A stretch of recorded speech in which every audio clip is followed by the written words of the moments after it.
Look at that! What on earth is that? Are those real horses? I've never seen anything like it. அன்பு தமிழ் மக்களே வணக்கம். இனி Iran சிரிக்க முடியாது, ஈரானுடைய கோரிக்கைகள் ஏற்றுக்கொள்ள முடியாதவை என்று ட்ரம்ப் சொல்லிவிட்டார். போர் நிறுத்தம் எந்நேரம் வேண்டுமானாலும் நீக்கப்படலாம், எந்நேரம் வேண்டுமானாலும் அது தொடங்குவதற்கான அறிகுறிகள் தென்படுகின்றன. இருதரப்பு நெகோசியேஷன் தோல்வியில் முடிந்ததால் போர் தொடங்கும் அபாயம் ஏற்பட்டுள்ளது. இப்போது அமெரிக்க இராணுவ தாக்குதல் தொடங்குவதற்காக எய்ம்ஸ் செங்கலை வைத்து பூமி பூஜை எல்லாம் போட்டாகிவிட்டது. சீனாவில் போய் ஜின்பிங்கை சந்திப்பதற்கு முன்பு இந்த தாக்குதல் தொடங்கும் என்று எதிர்பார்க்கப்படுகிறது. சீஸ்ஃபயர் மூலம் பிழைத்து வாழ்வதை ஈரான் ஒரு வெற்றியாக கொண்டாடுகிறது. அதை பார்க்கிறது. $27 டிரில்லியன் அளவுக்கு உள்ள நேச்சுரல் ரிசோர்சஸை வைத்துக்கொண்டு அமெரிக்காவையும் அரபு நாடுகளையும் மிரட்டி வாழ்ந்து விடலாம் என்று ஈரான் நினைக்கிறது. அதை வைத்துதான் 47 வருடமாக அந்த நாட்டு மக்களை ஏமாற்றி திராவிட மாடல் ஆட்சியை நடத்தி கொண்டு வந்துள்ளது. அதனுடைய புரட்சிகர சிந்தனை கம்யூனிஸ்ட் சிந்தனையை விட படு கேவலமானது, படு மோசமானது. அதை போலவே தோற்றுப்போன ஒரு சமாச்சாரம் அது. இந்த போர் மூலம் அரபிகளையும் யூதர்களையும் ஒன்றிணைத்தது தான் இந்த ஈரானின் வாழ்நாள் சாதனை. நாங்கள் பெர்சியர்கள், எங்க வழி தனி வழி, யார் பேச்சையும் கேட்க மாட்டோம், அப்படி சொன்னவர்கள் எல்லாம் தோற்று போய் ஓடி போனதை நாம் ஏற்கனவே பார்த்து விட்டோம். ஸ்டாலின் பருப்பே வேகாத இந்த பூமியில் பாலைவன பருப்பு மட்டும் என்ன வெந்து விடுமா? இஸ்ரேலின் கட்டிங் எட்ஜ் டெக்னாலஜிக்கு முன்பு ஈரானின் ட்ரில்லிங் டெக்னாலஜி தோற்று போனது. இந்த ஈரான் அமெரிக்கா பேச்சுவார்த்தையில் தோல்வியில் முடிந்து விட்டதால் பாகிஸ்தானுக்கு பெருத்த ஏமாற்றம். பாகிஸ்தான் புரோக்கருக்கு புரோக்கரேஜ் கிடைக்காமல் போய்விட்டது. பாவம், இந்த புரோக்கர் பணத்தை வைத்து பாகிஸ்தானை நம்பர் 1 மாநிலமாக மாற்றிவிடலாம் என்று நினைத்தார் ஷபாஸ் ஷெரீப். போற போக்க பார்த்தா லூலு மால் கூட அங்கே தொடங்க முடியாது போல இருக்க. ஈரான் இந்த போரை முடிவுக்கு கொண்டு வருவதற்கு பதில் டைம் கேட்டு இழுத்தடிக்கிறது. ஈரானின் தந்திரம் ட்ரம்பை ரொம்பவும் கோபப்படுத்தி விட்டது. 10 ஆத்துக்குள்ள இறங்குவோம் என்று அவர் மிரட்ட ஆரம்பிச்சிட்டார். 10 வருடங்களுக்கு பிறகு சீனாவுக்கு போகிறார் ட்ரம்ப். ஈரானுக்கு ஒரு சம்மட்டி அடி அடித்து விட்டு கொடுத்து விட்டு சீனாவுக்கு போகலாமா, இல்லை வந்து அம்மி குழவில இஞ்சியை நசுக்கி ஒரு தேங்காய் துவையில அரைக்கலாமா என்று வெள்ளை மாளிகையில் சீட்டு குலுக்கி போட்டு தேர்வு நடக்கிறது. அரபு நாடுகளில் இருக்கும் அமெரிக்க படையை உஷார் நிலையில் இருக்கும்படி ட்ரம்ப் கூறிவிட்டார். மனித வாழ்க்கைக்கு அத்தியாவசியமான தேவையான நியூக்ளியர் வெப்பனை தயாரிக்கும் பணியில் ஈரான் அயராது உழைக்குமாம். எத்தனை நாளைக்கு தான் இந்த கொக்கு சுடும் துப்பாக்கியை வச்சுட்டு டொக்குன்னு ஒவ்வொருத்தனையும் சுட்டு வீழ்த்தி கொண்டு இருப்பது? ஒரு குண்டு போட்டாலும் எந்த தலைமுறையும் எந்திக்க முடியாதபடி ஒரு மாஸ் டிஸ்ட்ரக்ஷன் ஆயுதம் நமக்கு தேவை. இப்போ அது காலத்தின் கட்டாயம். சிலிண்டர் வெடிகுண்டில் கொஞ்சம் பேர் தான் சாகுறான். டிஃபன் பாக்ஸு குக்கர் வெடிகுண்டுலையும் எதிர்பார்த்த சாவு கிடைக்க மாட்டேங்குது. அதனால ஒரு அணுகுண்டை தயாரித்து ஹிஸ்புல்லா கையில் கொடுத்து விட்டு இஸ்ரேல் மேலே போட்டுட்டு நாம் நிம்மதியாக கண்ணை மூடலாம் என்று நினைத்தார் கோமனி. அப்படின்னு நாம் நினைச்சா இந்த படுபாவி இஸ்ரேல் அதை செய்ய விட மாட்டேங்கிறானே. தனி மனித சுதந்திரத்தில் தலையிடுறானே. இதையெல்லாம் மனித உரிமை கழகம் தட்டி கேட்கவே கேட்காது. கழகம்னு பேர் வச்சாலே ஒழுங்காக வேலை செய்ய மாட்டான், செயல்பட மாட்டான். ஐயா, நானும் பார்த்துட்டேன், பல கழகங்களை நானும் பார்த்துட்டேன். அணுகுண்டு தயாரிக்கும் எங்கள் வாழ்வாதாரத்தில் தலையிடும் எவரும் வாழ முடியாது.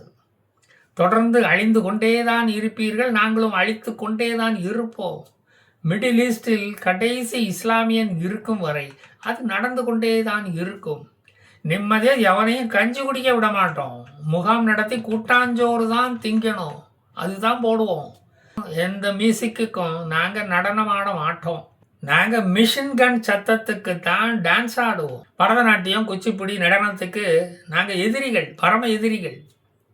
நாங்கள் துப்பாக்கிப்பிடி நடனத்துக்கு தான் ஆதரவாளர்கள். ராக் அண்ட் ரோல் எங்களின் பரம எதிரி. ராக்குகளை உடைத்து ஹமாஸ் ரோல் கொகை டான்ஸ் தான் எங்களுக்கு பிடித்த ஒரு குல நடனம். பாலே டான்ஸ் என்றாலே நாங்கள் போல அப்படின்னு சொல்லிட்டு போயிடுவோம். டாங்கோ டான்ஸ் ஆடினால் அவனை மாங்காய் ஊறுகாய் போடாமல் நாங்கள் விடமாட்டோம். பேலட்டு டான்ஸு எங்களுக்கு பிடிக்கவே பிடிக்காது. நாங்கள் புல்லட்டு டான்ஸ் ஆடக்கூடியவங்க. எங்களுக்கு எங்கே பேலட்டு டான்ஸ் பிடிக்கும்? புல்லட் டான்ஸ் தான் எங்களுக்கு இஸ்லாமிய இன நடனம். சல்சா டான்ஸ் சுத்தமா பிடிக்காதுன்னு சொன்னா கேட்க மாட்டேங்கீங்களே. அதே நேரம் ஜல்சா பண்றதுன்னா எங்களுக்கு ரொம்ப பிடிக்கும். சம்பா நடனத்தை நடனமாகவே நாங்க கருதவே இல்லை. சும்மா கூட நாங்க ஆட மாட்டோம். சம்பா நடன அழகிய ரொம்ப ரசிப்போம். ஆனா பால்ரூம் டான்ஸை விட டார்க் ரூம் டான்ஸ் தான் எங்களுக்கு ரொம்ப பிடிக்கும். அதன் ரசிகர்கள் நாங்கள்.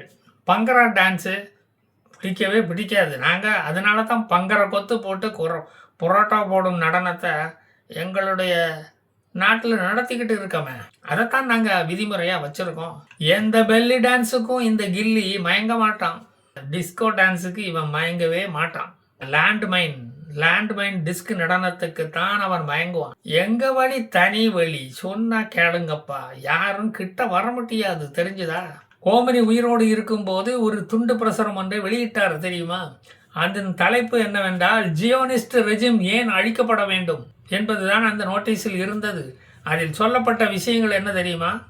இஸ்ரேல் ஒரு மேலிக்னன்ட் கேன்சர், அதை அழிக்க வேண்டும். கேன்சருக்கு மருந்து கண்டுபிடித்தவனே இஸ்ரேலிய டாக்டர் தான் ஐயா. ஜியோனிஸ்ட் ரெஜிம் இருக்கப்படாது, இந்த உலகத்தில் இருக்கப்படாது. அப்பத்தான் இஸ்ரேல் என்ற நாட்டை நாம் பாலஸ்தீனம் என்று பெயர் மாற்றம் செய்ய முடியும். அது நிகழும் வரை நாம் போரை தொடர்ந்து நடத்தி கொண்டே இருக்க வேண்டும். 1948 நம்மளை ஏமாத்தி பாலஸ்தீனத்தில் இஸ்ரேலியம் குடியேறிவிட்டான். அப்பவே போரிட்டு இருப்பதையும் நாம் இழந்தோம்.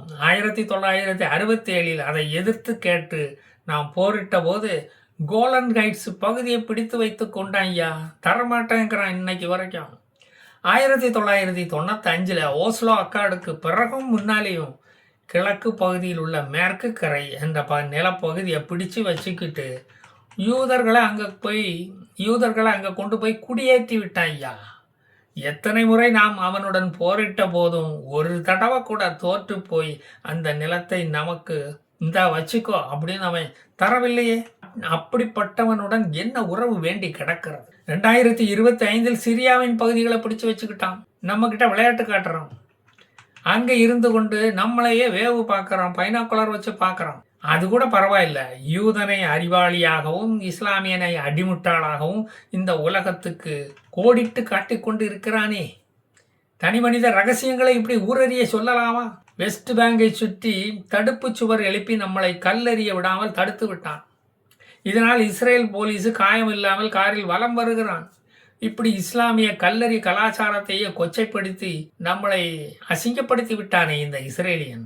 ஏவுகணை விடுகிறவன் யூத போலீஸில் மாட்டினால் விசாரணை இன்றி எவ்வளவு நாள் வேணுமானாலும் சிறையில் வைக்கலாம் என்று சட்டத்தையே திருத்தி இஸ்லாமியர்களை மேலும் மேலும் முட்டாளாக்கி விட்டானே இந்த படுபாவி. ஜியோனிஸ்ட் ரெஜிம் வந்த பிறகு 6 மில்லியன் பாலஸ்தீனர்கள் பக்கத்து நாடுகளுக்கு போய் குடியேறி இருக்கிறார்கள். இன்னும் அங்கத்தான் இருக்கானுங்க. அவர்களின் தாத்தா பாட்டிகள் யாரும் இப்போது உயிருடன் இல்லாததால் தாங்கள் எந்த நாட்டிலிருந்து பாலஸ்தீனத்துக்கு வந்தோம் என்று அவர்களுக்கே தெரியவில்லை. அதனால் அவர்கள் தங்களுடைய தாய் நாட்டுக்கு கூட திரும்பி போக முடியாத ஒரு அவல நிலை ஏற்பட்டு விட்டது. இப்போது வந்தேரிகளுக்கு வந்த நிலையை பார்த்தீர்களா? இதற்கு காரணம் ஜியோனிஸ்ட் ரெஜிம் தான். அகதிகளாக சென்றவர்களை திரும்பி இஸ்ரேலுக்கு வர சம்மதிக்க மாட்டேங்கிறான். ஊருக்கு பயந்து ஓடியவர்களை திரும்பி வந்து பாலஸ்தீனத்தில் வந்து உயிரை விட சம்மதிக்க மாட்டேங்கிறான்.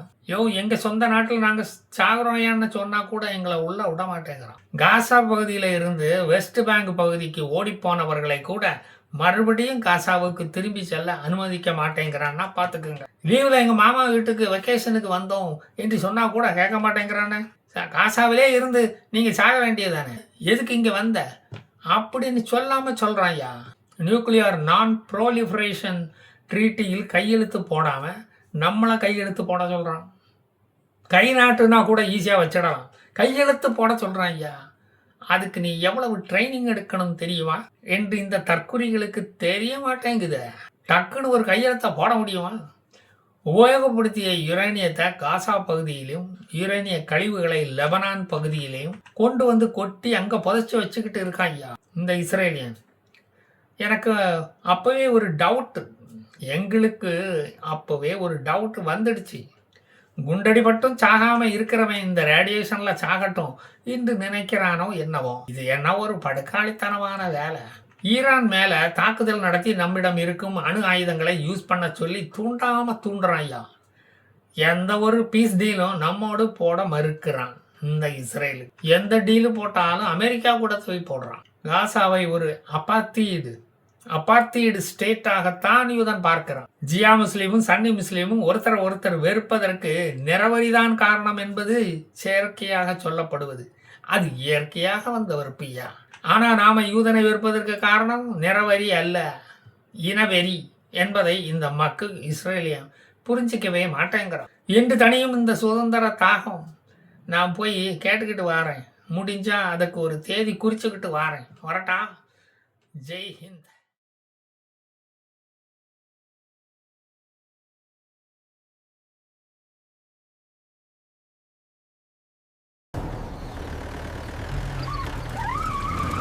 Wow, that was incredible.